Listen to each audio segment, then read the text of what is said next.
आजचा आपला विषय आहे जागतिकीकरणाविषयीची पवित्र शास्त्राची भविष्यवाणी. An international biblical prophecy about globalization. जागतिकीकरणाबद्दलची पवित्र शास्त्राची भविष्यवाणी. आता जागतिकीकरण हा शब्द माझ्या लहानपणी तरी मी कधी ऐकला नव्हता, कदाचित तुम्ही ऐकला नसेल. परंतु अलीकडच्या काळामध्ये काही वर्षापासून आपण ग्लोबलायझेशन, जागतिकीकरण वगैरे हे शब्द आपण टी व्हीवर, पेपरला वाचत आहोत. आणि डिजिटल एज ज्याला म्हटलेलं आहे की आपण सर्व एका क्लिकने, एका माऊसच्या क्लिकने एकमेकांशी, बँकेशी आणि खरेदी विक्रीचा व्यवहार आणि दळणवळणासाठी देश एक दुसऱ्या देशाशी जोडले जात आहेत. आणि म्हणून प्रश्न असा आहे की आपण डिजिटल एजमध्ये आलेलो आहोत का? ही वाटचाल जगाची जागतिकीकरणाकडे चाललेली आहे का, असा प्रश्न आहे. आणि आज आपण पाहू की पवित्र शास्त्र याबद्दल काय शिकवतं. जे जागतिकीकरण किंवा ग्लोबलायझेशन सुरू आहे त्याच्याबद्दल पवित्र शास्त्र काय शिकवतं. खरं तर पवित्र शास्त्र असं शिकवतं की इतिहासामध्ये युगाच्या समाप्तीत, शेवटच्या काळामध्ये संपूर्ण जगावर एका हाती सत्ता येईल. एक राजकीय नेता, एक व्यक्ती संपूर्ण देशांवर, राष्ट्रांवर राज्य करेल. आणि एकच सत्ता किंवा एकच गव्हर्नमेंट हे असेल. आणि तो व्यक्ती जो सर्व जगावर राज्य करेल त्याला पवित्र शास्त्रामध्ये ख्रिस्त विरोधी किंवा अँटिक्राइस्ट असं म्हटलेलं आहे. आता आपल्या बऱ्याचशा लोकांना असं वाटतं की हे कसं होऊ शकेल, कसं होऊ शकतं. काही वर्षापूर्वी जर असं कोणी म्हटलं असतं की सर्व जग, सर्व देश एकत्र होतील आणि एकमेकांशी जोडले जातील, सर्व व्यवहार, दळणवळण, बँकिंग सिस्टम एकत्र येईल, तर कदाचित विश्वास बसला नसता. परंतु आज जे आपण पाहतो, Aadhaar card, linking system, banking system की जे एकमेकांशी आपण आणि जगाशी लिंकअप होत आहोत, यावरून आपल्याला समजतं की हे आज शक्य आहे. पूर्वीच्या काळात ते शक्य नव्हतं, परंतु आज हे शक्य आहे.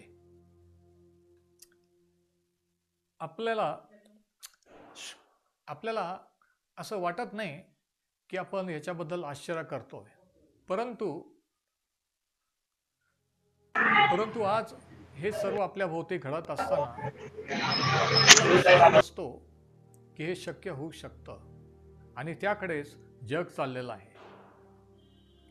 आणि हे एक चिन्ह आहे शेवटच्या काळाचं की पवित्र शास्त्रात सांगितलेली जागतिकीकरणाची भविष्यवाणी ही पूर्ण होत आहे.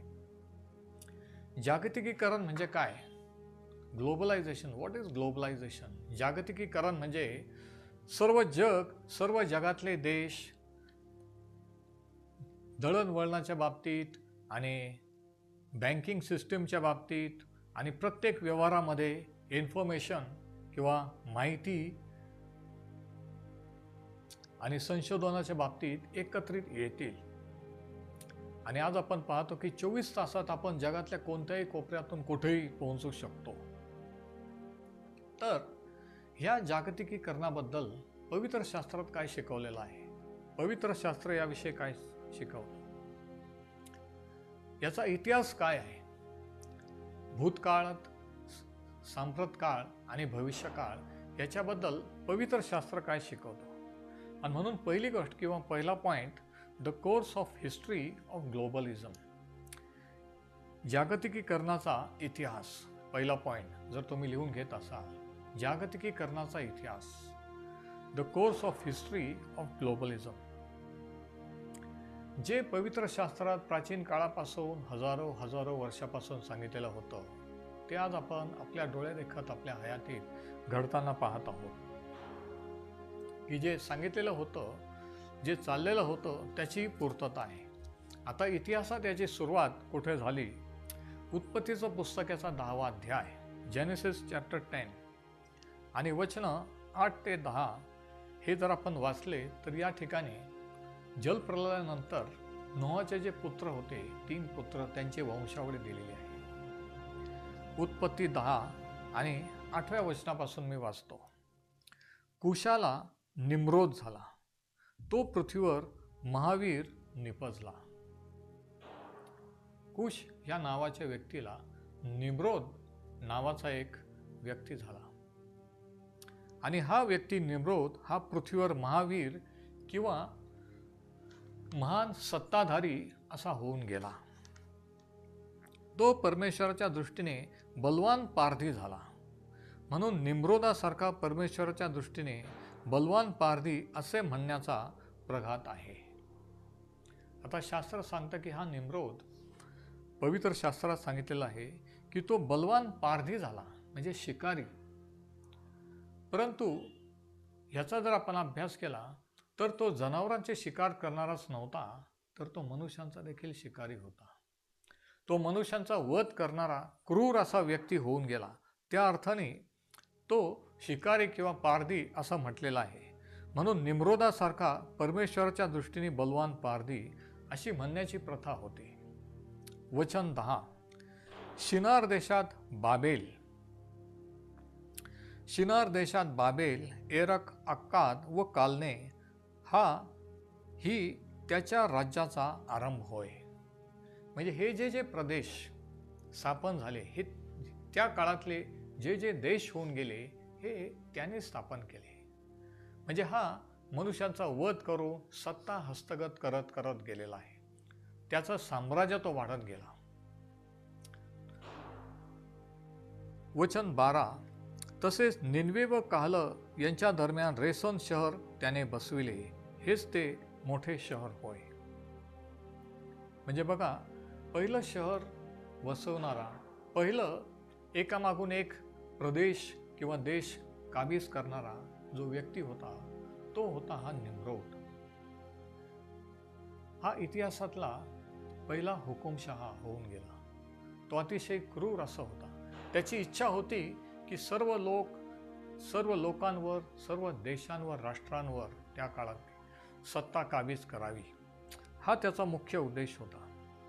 आणि मग उत्पत्ती 11 आणि याच्या 4थ्या वचनात काय सांगितलेलं आहे बघा. उत्पत्ती 11 आणि 4.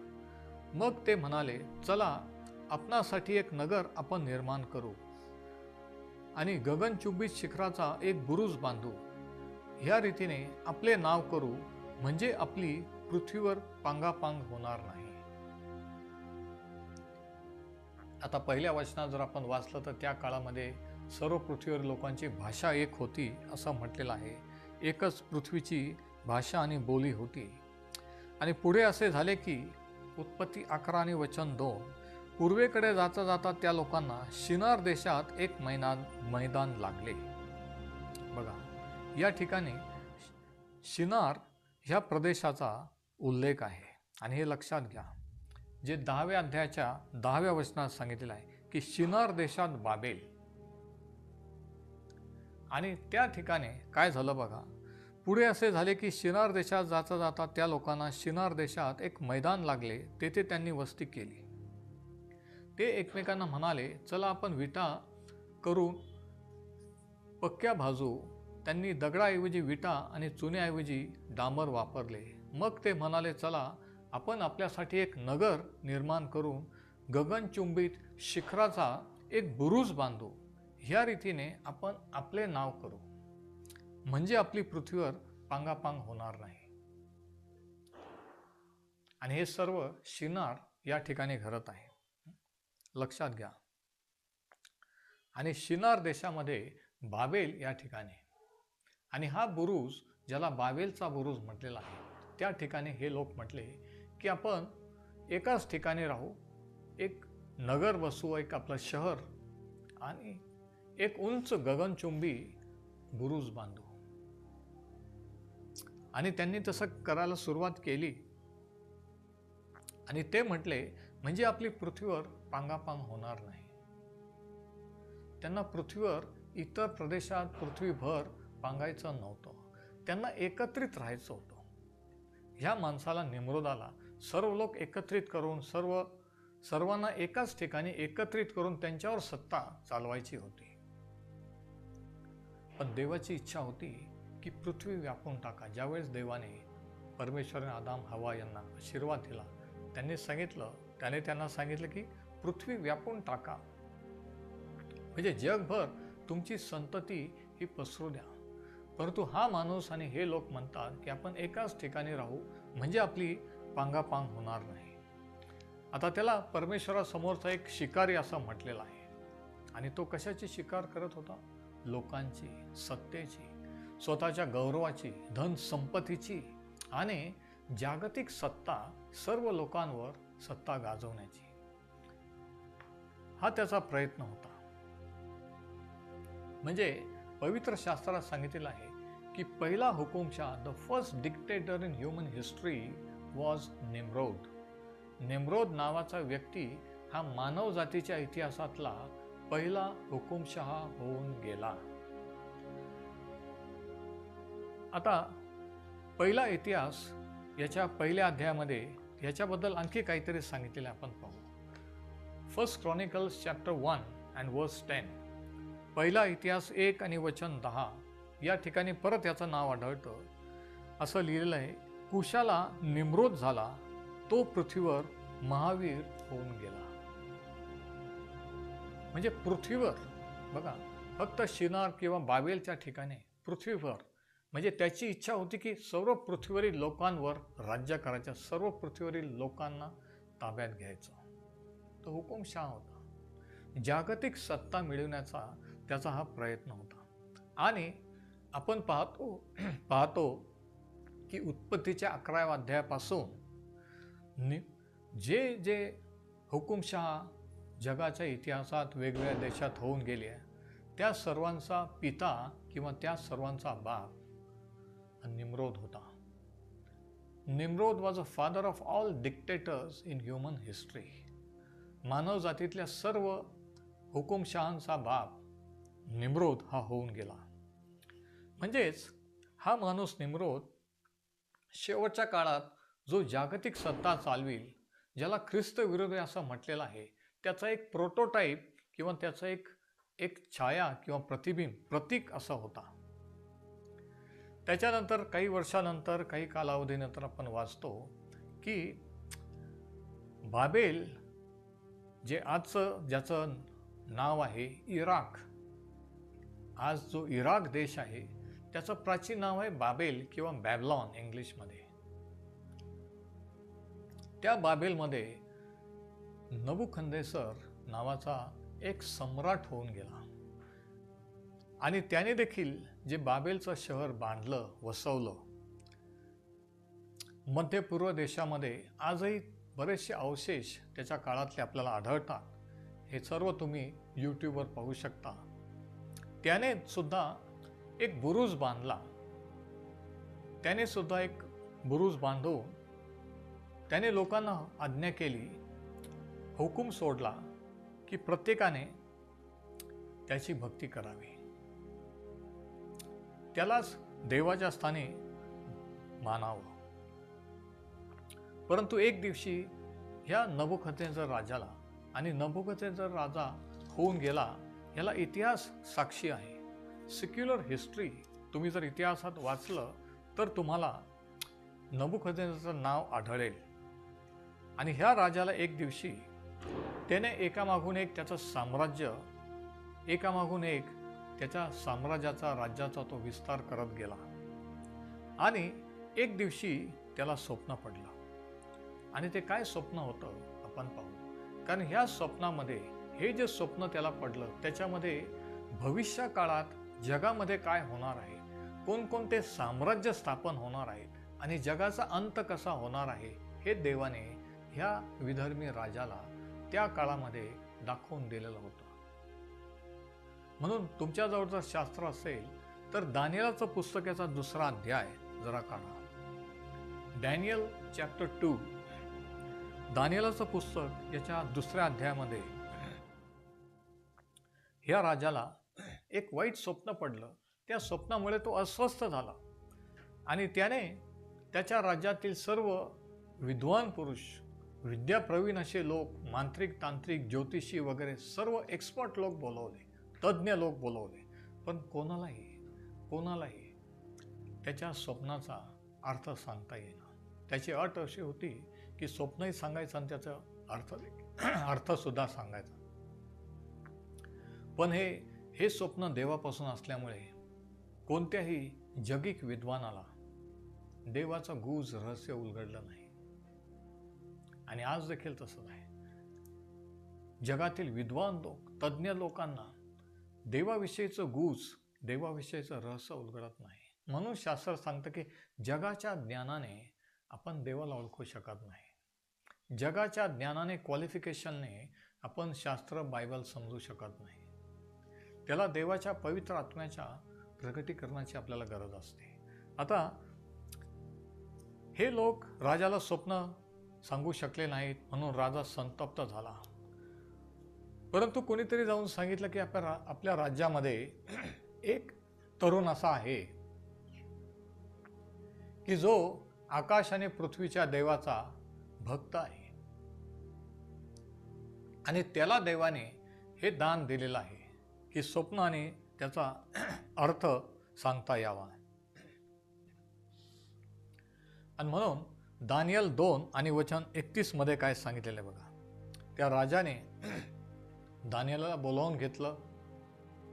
दानियेलाला नबुकदनेस्सर राजापुढे उभं करण्यात आलं आणि काय संभाषण झालं बघा.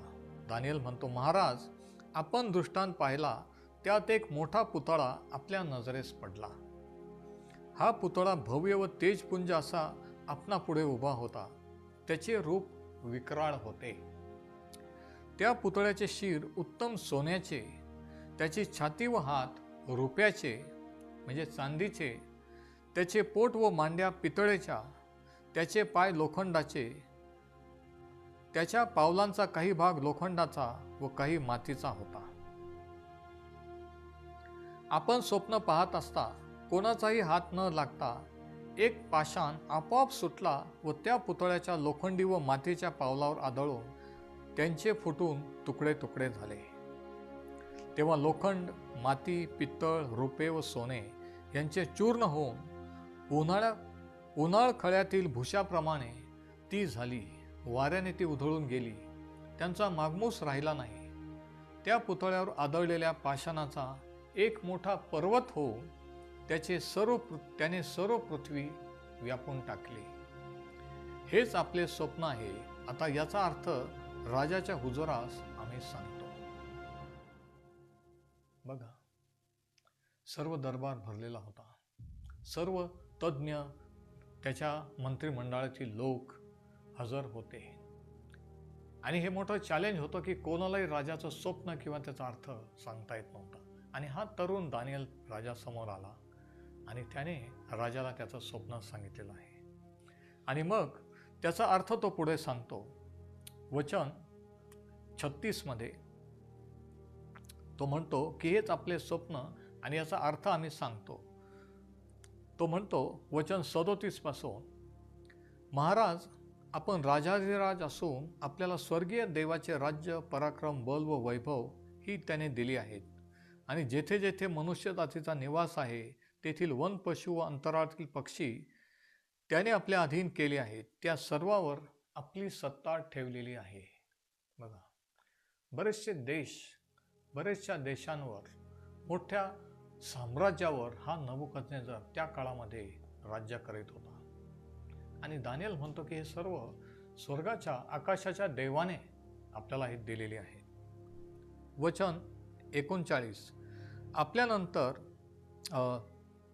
वचन 38च्या शेवटी, त्या सर्वावर आपली सत्ता ठेवलेली आहे. सुवर्णाचे शिर आपणच आहात.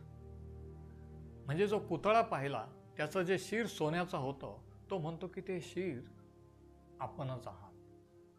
आता हे समजून घेणं गरजेचं आहे, कारण इतिहासात काय घडलं आणि जग कुठं चाललेलं आहे, जगाची वाटचाल शास्त्राप्रमाणे कुठं चाललेली आहे, कशी वाटचाल इतिहासात आतापर्यंत झालेली आहे, हे जर तुम्हाला जाणून घ्यायचं असेल तर हे स्वप्न, ह्या स्वप्नामध्ये त्याचा उलगडा आहे, त्याचं रहस्य आहे. ह्याच्यामध्ये सेक्युलर हिस्ट्री आहे, म्हणून जरा काळजीपूर्वक ऐका. वचन 39, आपल्यानंतर आपल्याहून कनिष्ठ असे राज्य उत्पन्न होईल आणि पितळेचे असे तिसरे राज्य होईल. बाबेलच्या साम्राज्यानंतर आणखी एक राज्य, त्याच्यानंतर एक पितळेचे राज्य, तिसरे राज्य होईल. ते सर्व पृथ्वीवर सत्ता चालविल. म्हणजे नबुकदनेस्सर राजानंतर दोन जे राज्य येणार होते, साम्राज्य, ते अखिल पृथ्वीवर, सर्व पृथ्वीवर सत्ता चालवणारे असतील. World domination. चौथे राज्य लोखंडासारखे मजबूत होईल. लोखंड सर्वांचा भोगाभागा करते, तसे ते राज्य चूर्ण करणाऱ्या लोखंडासारखे सर्वांचे चूर्ण करेल. चौथं साम्राज्य हे लोखंडासारखं असेल आणि ते सर्व राज्यांचा, देशांचा चुरडा करेल आणि त्यांच्यावर राज्य करेल, सत्ता काबीज करेल. नंतर वचन 41, आपण त्या पुतळ्याची पावले व पावलांची बोटं पाहिली. त्यांचा काही भाग कुंभाराच्या मातीचा व काही भाग लोखंडाचा होता, मिक्स्ड होता. तसे हे राज्य द्विविध होईल. म्हणजे त्याच्यानंतरची जी सत्ता येईल ही दुभागलेली, डिवायडेड सत्ता असेल. तरी मातीशी लोखंड मिसळलेले आपण पाहिले, तशी त्या राज्यात लोखंडाची मजबूती राहील. बघा, त्या पुतळ्याच्या पावलांची बोटांचा काही भाग लोखंडाचा, काही भाग मातीची होती. तसे ते राज्य अंशतः बळकट व अंशतः भंगूर असे होईल.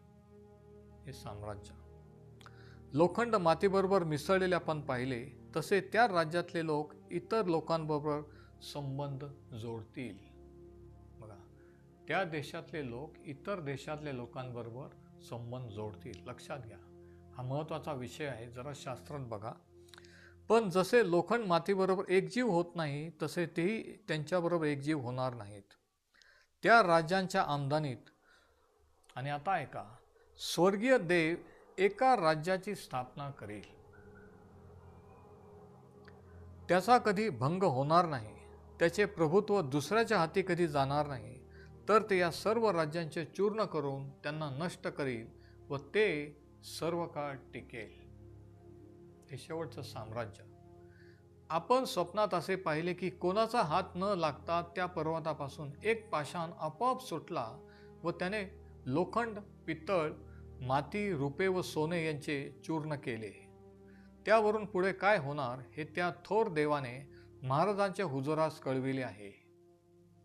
हेच आपले स्वप्न व त्याचा अर्थही निसंशय हाच आहे. आता वचन 39 ते 45 मध्ये वर्ल्ड हिस्ट्री आहे, जागतिक इतिहास. मी तुम्हाला थोडक्यात सांगतो, नीट ऐका. जगाचा इतिहास, जागतिक इतिहास, भूतकाळात काय झालं हे अगोदरच भविष्यवाणीने देवाने ह्या राजाला कळवलं होतं. अगोदरच हे साम्राज्य स्थापन होण्यापूर्वी स्वर्गाच्या देवाने त्याचा अर्थ, त्या स्वप्नाचा अर्थ त्याच्या संदेष्टाला म्हणजे दानिएलाला कळवलेला होता. बघा, म्हणून शास्त्र सांगतं की स्वर्गाचा देव, निर्माण करता देव हा गतकाळातील गोष्टी व होणाऱ्या गोष्टी विदित करणारा देव आहे. तो म्हणतो, माझ्याशिवाय दुसरा कोणी देव नाही. जे पुढे घडणार ते मी अगोदर कळवतो.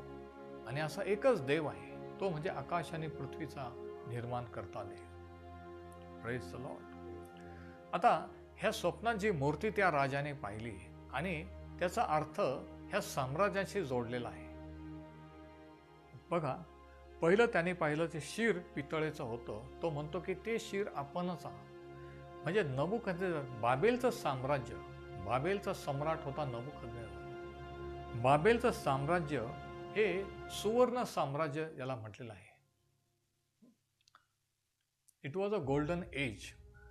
हे पहिलं साम्राज्य ज्याचा सम्राट नबुकदनेस्सर राजा इतिहासात होऊन गेला. इतिहास याला पुरावा आहे, फक्त बायबल नाही.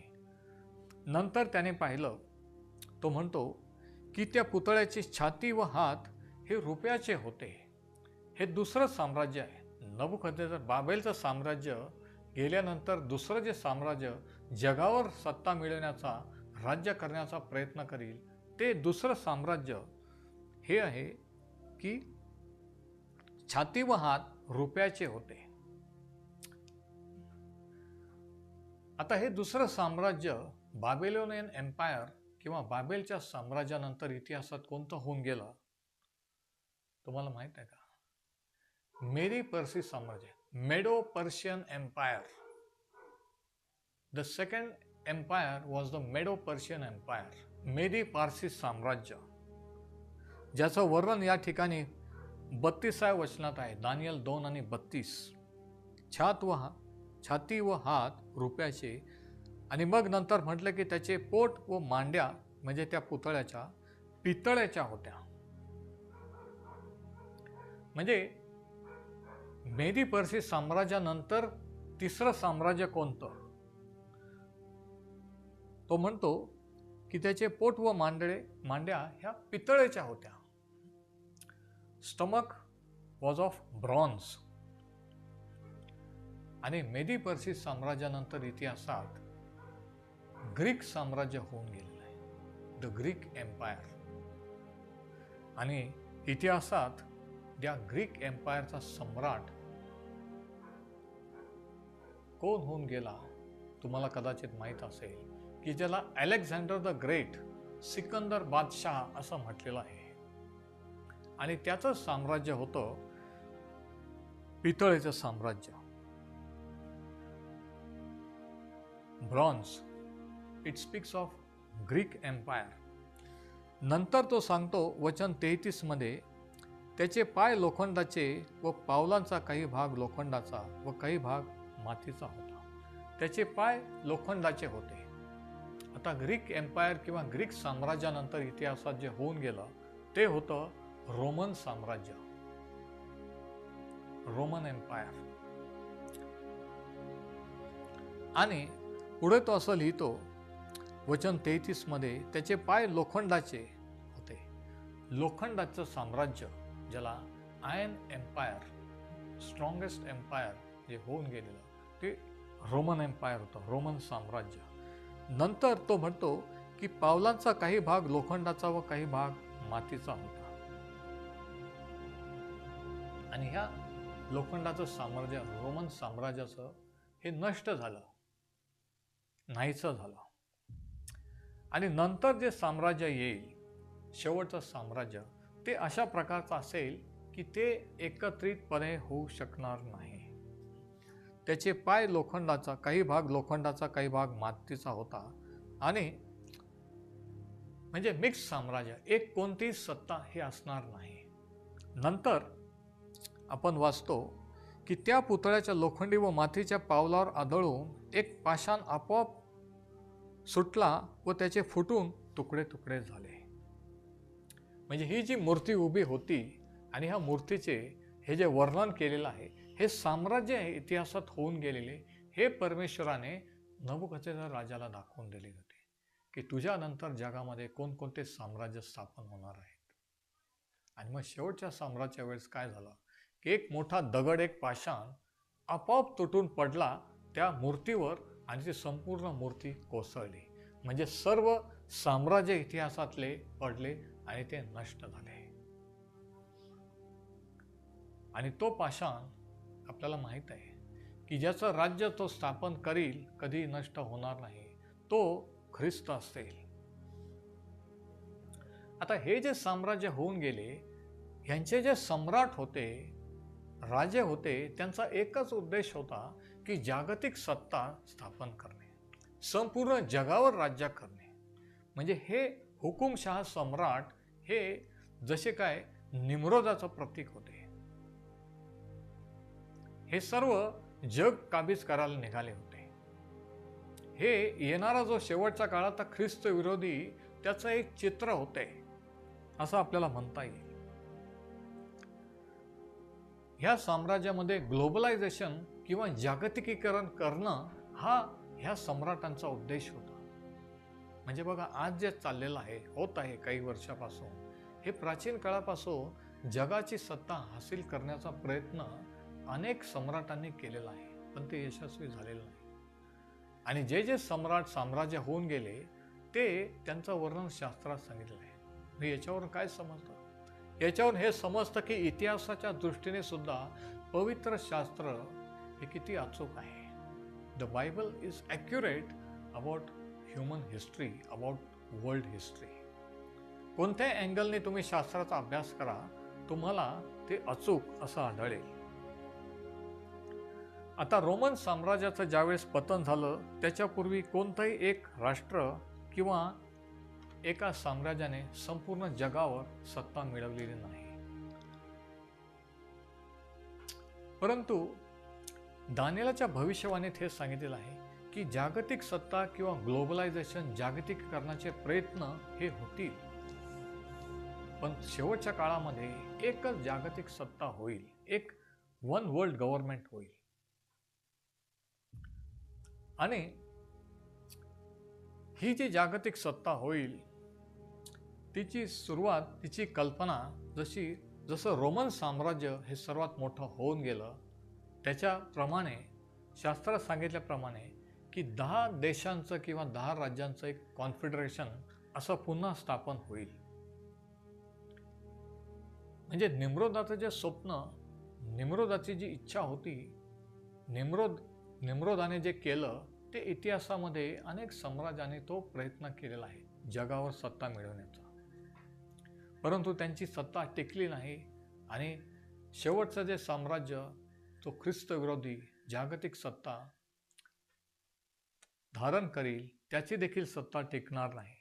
देव त्याचा शेवट करील प्रभू येशूच्या आगमनाने. म्हणून 2 अध्यायाचं 44 वचन बघा.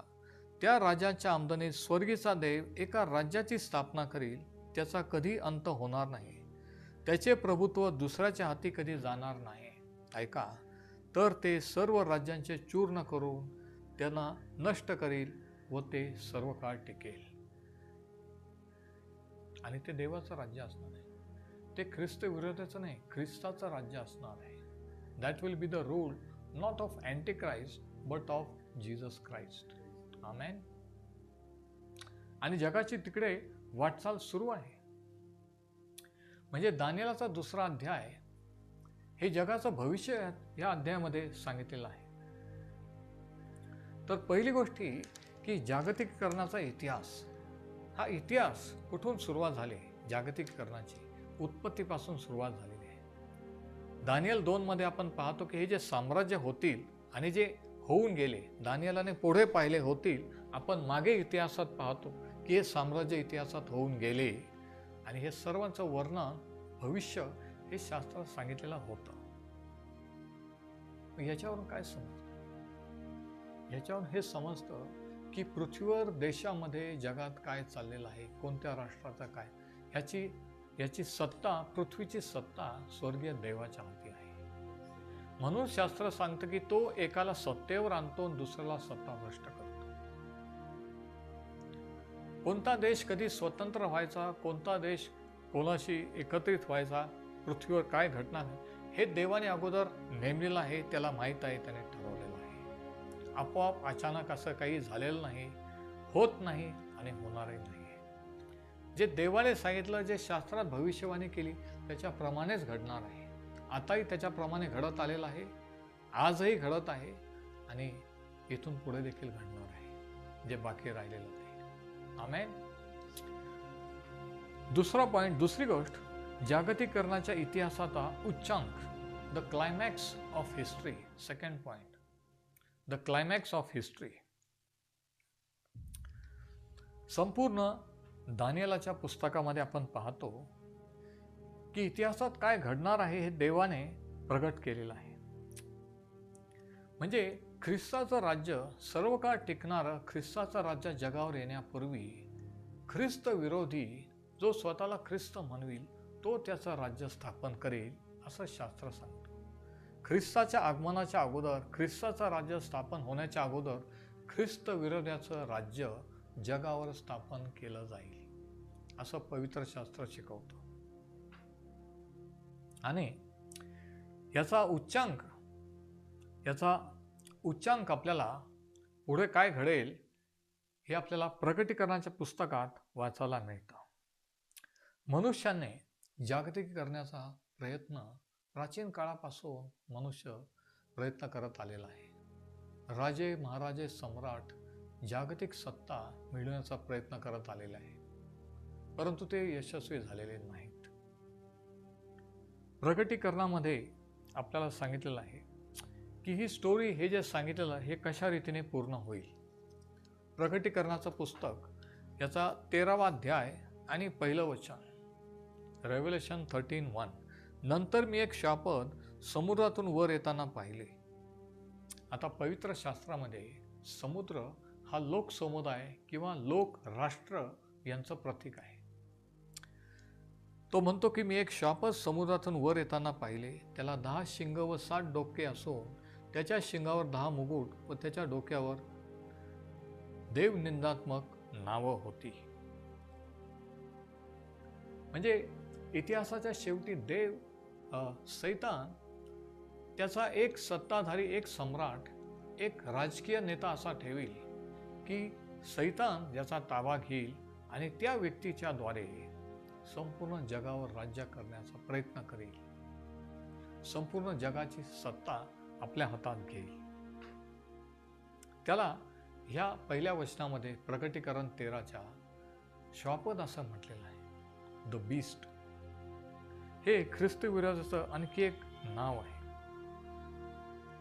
शापद म्हणजे जनावर. म्हणजे जरी तो मनुष्य असला तरी तो जनावरासारखा असेल. म्हणजे तो किती क्रूर, किती दुष्ट असेल याची आपण कल्पना करू शकत नाही. तो हा ख्रिस्त विरोधी निम्रोदाचं प्रतीक असेल. आणि प्रकटीकरणाच्या 13व्या अध्यायामध्ये आपल्याला जागतिकीकरणाचं अंतिम चित्र पाहायला मिळतं. We find the climax of human history, the concluding picture of human globalization in Revelation chapter 13. प्रकटीकरण 13 वचन 5 ते 8 जरा ऐका.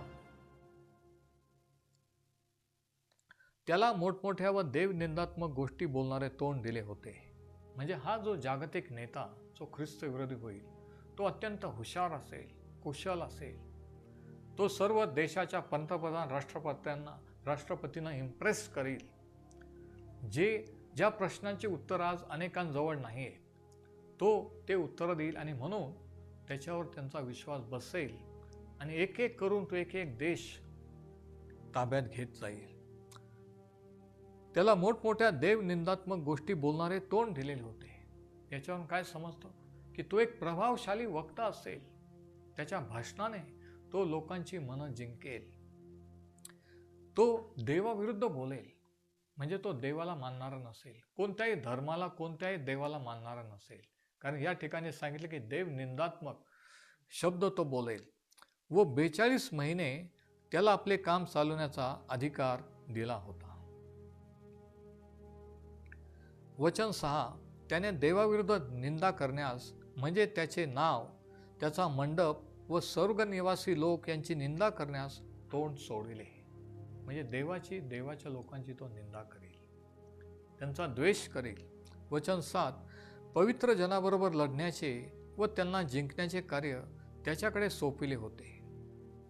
आणि हे सर्व केव्हा घडेल? महासंकटाच्या काळात. ज्यावेळेस ख्रिस्त विरोधी प्रगट होईल त्या दिवसापासून या जगावर 7 वर्षाचा महासंकटाचा काळ सुरू होईल असं पवित्र शास्त्र शिकवतं. आणि त्या 7 वर्षाच्या महासंकटाच्या काळात ख्रिस्त विरोधाची सत्ता असल्यानंतर या गोष्टी तो सर्व करेल. पवित्र जनाबरोबर म्हणजे देवावर विश्वास ठेवणाऱ्याबरोबर लढण्याचे व त्यांना जिंकण्याचे कार्य त्याच्याकडे सोपलेले होते. म्हणजे देवावर विश्वास ठेवणाऱ्या लोकांचा तो वध करील, हत्या करेल. आज आपण पाहतो की जगातल्या अनेक देशामध्ये ख्रिस्ती लोकांचा येशू ख्रिस्तासाठी छळ होत आहे, वध होत आहे. आपल्या देशाच्याही काही भागामध्ये हे सध्या घडत आहे. परंतु जे ख्रिस्त विरोधाच्या काळात घडेल त्याच्या मनाने हे जे आज घडत आहे ते काहीच नाही आहे. याच्यापेक्षा कितीतरी पट अधिक त्या काळात जे देवाकडे वळतील, विश्वास धरणार असेल त्यांची तो हत्या करेल, त्यांचा वध करेल. आणि सर्व वंश, लोक, भाषा व राष्ट्र यांच्यावर अधिकार त्याला दिला होता. वचन 7. म्हणजे आपल्या देशावर सुद्धा हो, कोणताच देश ख्रिस्त विरोधाच्या तावडीतून सुटणार नाही. शास्त्र सांगतं की सर्व भाषा, सर्व जातीचे लोक, सर्व धर्माचे लोक, सर्व देशाचे लोक यांची सत्ता ह्या एक व्यक्तीच्या ख्रिस्त विरोधाच्या हाती एक दिवशी जाईल. आणि म्हणून ग्लोबलायझेशन, जागतिकीकरण, Aadhaar card, linking system, banking system. आज ते म्हणतात की एकच बँक पाहिजे, एकच वर्ल्ड करन्सी पाहिजे, एकच धर्म पण पाहिजे, एकच चर्च पण पाहिजे. वर्ल्ड काउन्सिल ऑफ चर्चेस सांगतात.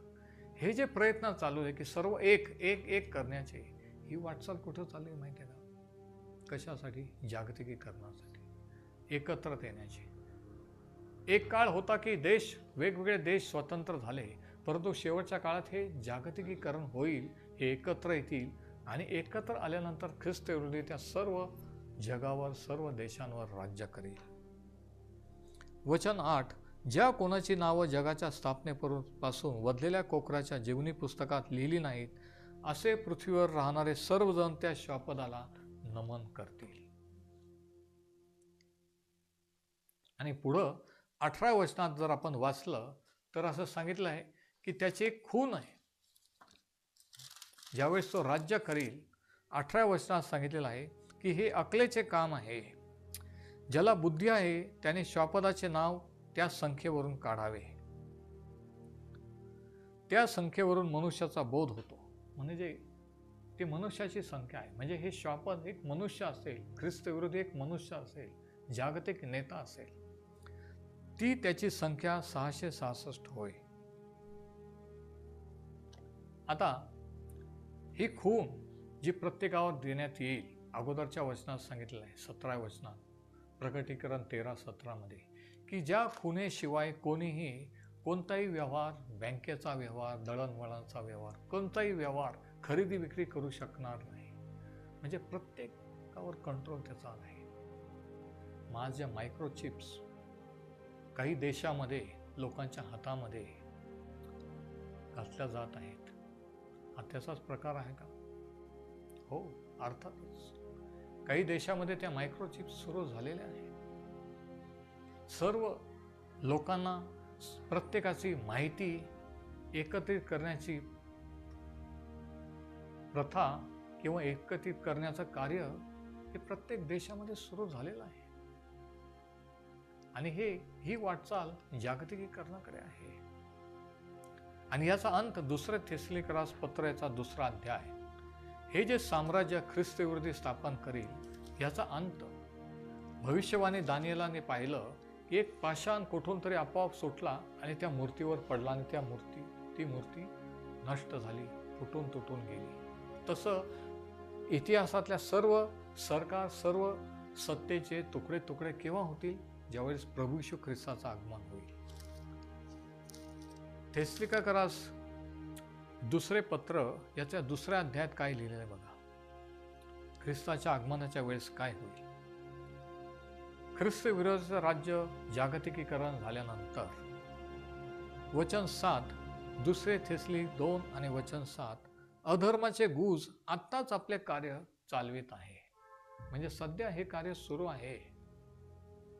आणि जो आता प्रतिबंध करीत आहे तो दूर होईपर्यंत मात्र ते तसेच आपले कार्य चालवित जाईल. आज प्रतिबंध कोण करतोय?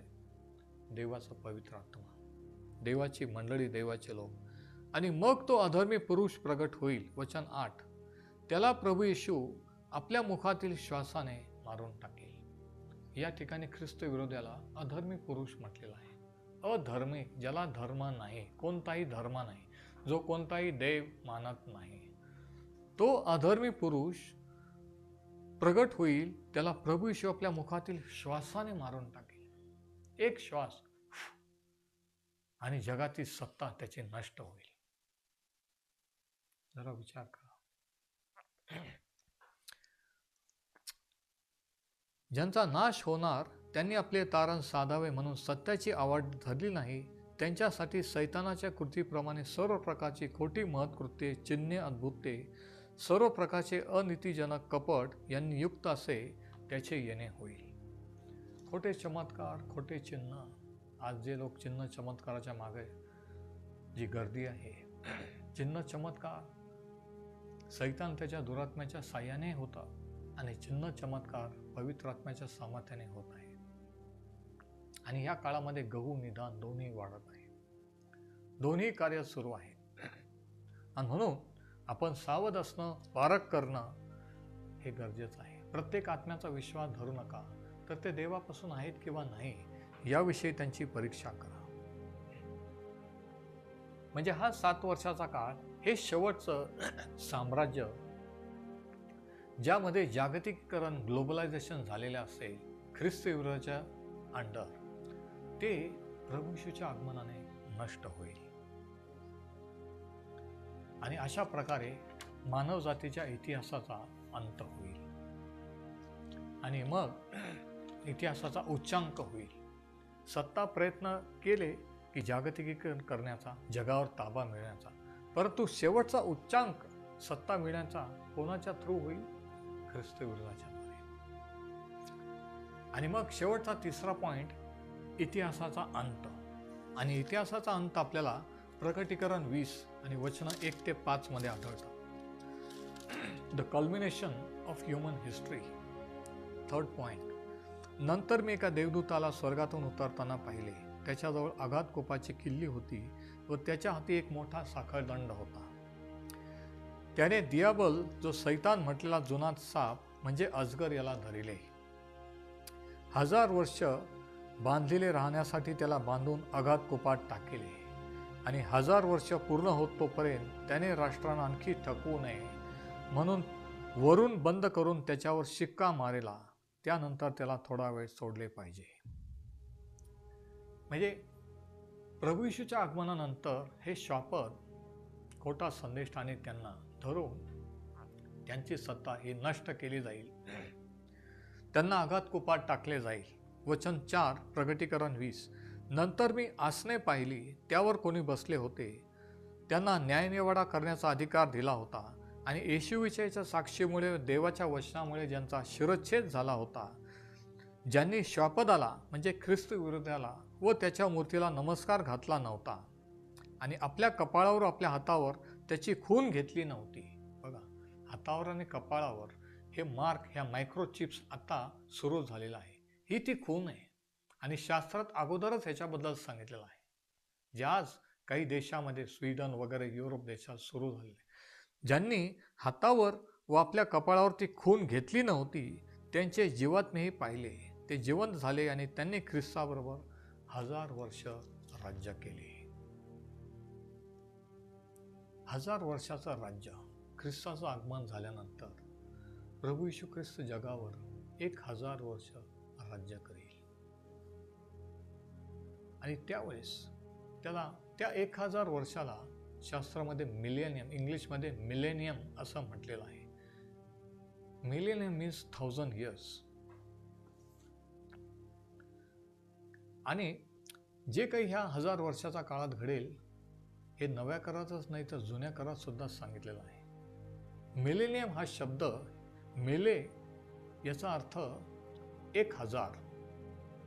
मिले means 1000 and annum means annual or yearly, and that is how we get the word millennium. 1000 वर्षाचं राज्य. आणि ह्या काळामध्ये प्रभू येशू ख्रिस्ताजवळ, प्रभू येशू ख्रिस्ताच्या हाती सर्व जगाची, पृथ्वीची सत्ता असेल. सर्व राष्ट्रांची, देशांची सत्ता असेल.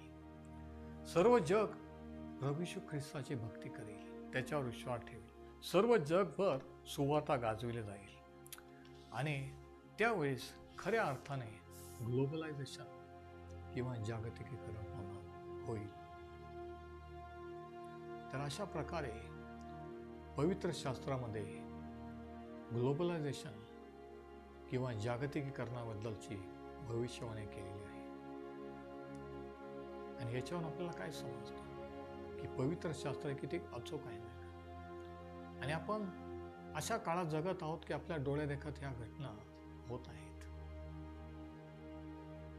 जर तुम्ही अजूनही प्रभू येशूवर विश्वास ठेवलेला नसेल, अजूनही तारणाचा अनुभव आला नसेल, देवाकडे वळले नसाल, तर आज तुमचा तारणारा म्हणून पश्चाताप करून त्याच्याकडे जा.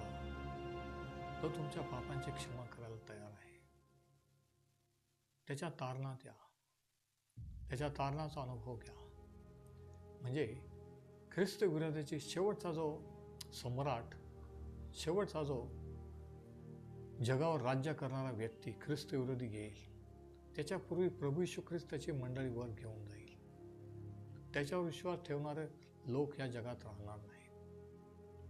पण आज जर तुम्ही विश्वास ठेवला नसेल तर तुम्हाला ख्रिस्त विरोधाच्या काळाला तोंड द्यावं लागेल.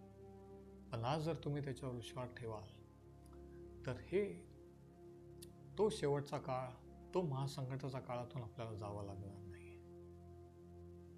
म्हणून आजच त्याच्यावर विश्वास ठेवा आणि आपल्या पापापासून मुक्त व्हा. म्हणून आपण जागृत राहूया.